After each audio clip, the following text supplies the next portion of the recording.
Sir sir ఒక నిమిషం urban colony Nukapalli గ్రామం దగ్గర ఉన్న రేచాల అర్బన్ కాలనీలో పాలిక కమలాకర్ చిన్న తేలా పెట్టుకొని కొనసాగిస్తుండే.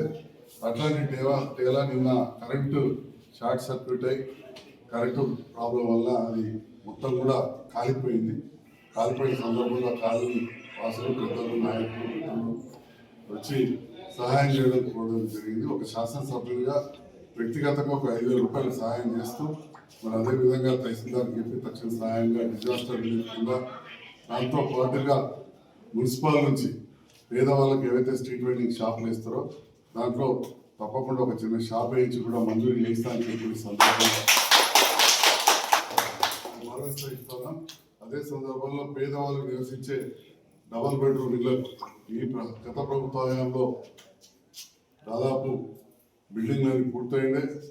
దాంట్లో రాష్ట్ర ప్రభుత్వం కావచ్చు కేంద్ర ప్రభుత్వం అన్ని వాటాలు ఉంటాయి. అట్లనే మౌలిక వసతులకు మాత్రం మొత్తం కూడా రాష్ట్ర ప్రభుత్వం ఇచ్చింది. దాంట్లో రేవంత్ రెడ్డి గారు ప్రభుత్వం వచ్చాక కూడా 34 కోట్లు వచ్చినాయి.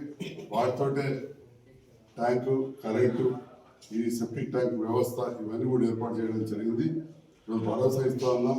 ఖచ్చితంగా ముందు అర్బన్ కాలనీలో రోడ్లు చేసి డ్రైన్లు అయితే బాగా చేసినాం, రోడ్లు కూడా మనం చేస్తాం. ఒక్క డ్రైన్ సమస్య ఉంది 520 దగ్గర, అది కూడా దానిపైన కూడా దృష్టి పెట్టిన 520 ఇళ్ళ దగ్గర.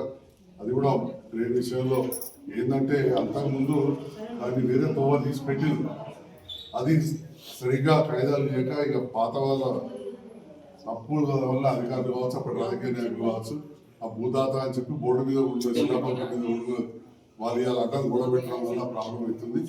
అది కూడా సమస్య కూడా పరిష్కారం చేస్తా. ముందు అన్ని రోడ్లు కూడా బుర్రన్నప్పుడు వేయించే బాధ్యత కూడా నాదే అని చెప్పి కూడా సందర్భంగా తెలియజేస్తున్నా. ఊరైతుంది కాబట్టి అక్కడికి రేపటి జూనియర్ కాలేజ్ దాంట్లో కూడా అవసరం ఉంటుంది. 10th జూనియర్ కళాశాల దాంట్లో కూడా అవసరం ఉంటుంది. గుడి అవసరం ఉంటుంది, బడి అవసరం ఉంటుంది, చర్చ్ అవసరం ఉంటుంది, మసీదు అవసరం ఉంటుంది, కబరస్థానం, షాదీఖానా, వైకుంఠధామం ఇవన్నీ కూడా చేయాలి.